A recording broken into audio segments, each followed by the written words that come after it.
যে তোমাকে ভালোবাসে না তাকে ভালোবেসে যাওয়া একটা ছেঁড়া ঘুড়ি উড়ানোর মতো।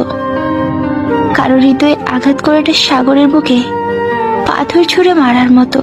কেউ জানে না এই পাথর কত গভীরে আঘাত করবে। শুধুমাত্র যার হৃদয়ে আঘাত করবে সেই বুঝবে।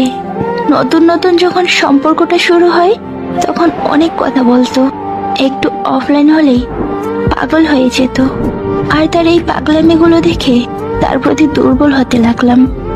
সম্পর্কটা যত পুরনো হতে লাগলো তার পাগলামিগুলো কমে যেতে শুরু করলো, আর আমার কথা বলার ইচ্ছেটা তত বাড়তে লাগলো।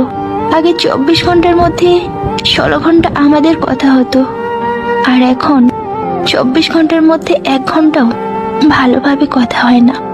সবকিছুর নতুন থাকতে মূল্য থাকে, আর পুরনো হলে মূল্যহীন হয়ে যায়। এটাই বাস্তব। যেখানে যোগাযোগ নেই সেখানে কোনো সম্পর্ক থাকতে পারে না। যেখানে সম্মান নেই সেখানে কোনো ভালোবাসা থাকতে পারে না। আর যেখানে বিশ্বাস নেই সেখানে কোনোভাবেই কোনো কিছু টিকে থাকতে পারে না। যে তোমার জন্য তৈরি হয়নি সে তোমাকে ছেড়ে যাবেই, আর যে তোমার জন্য তৈরি হয়েছে সে সবকিছু ছেড়ে তোমার কাছেই আসবে। পরিস্থিতি তোমাকে ধন্যবাদ, তুমি বুঝিয়ে দিয়েছো সব আপনজন আপন হয় না।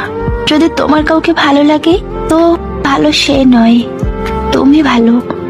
কেননা তার মধ্যে ভালো কিছু দেখার চোখ তোমার মধ্যে আছে। একটা মেয়ের সম্পর্কে ততটাই কথা বলুন যতটা আপনি আপনার বোনের ব্যাপারে শুনতে পারবেন। আল্লাহ মসজিদ থেকে মানুষের হৃদয়ে থাকতে বেশি পছন্দ করেন, কারণ মসজিদ মানুষ চালায় আর হৃদয় চলে আল্লাহর কথাই। পৃথিবীর সবচেয়ে সুন্দর দৃশ্য হলো কাউকে হাসতে দেখা, আর তার চেয়ে ভালো লাগবে যখন জানবেন আপনার কারণেই কারো মুখে হাসি ফুটেছে। হাসি সুন্দর হাসতে জানলে, কথা সুন্দর বলতে জানলে, মন সুন্দর খুশি থাকলে, আর জীবন সুন্দর একটা মনের মতো বন্ধু থাকলে।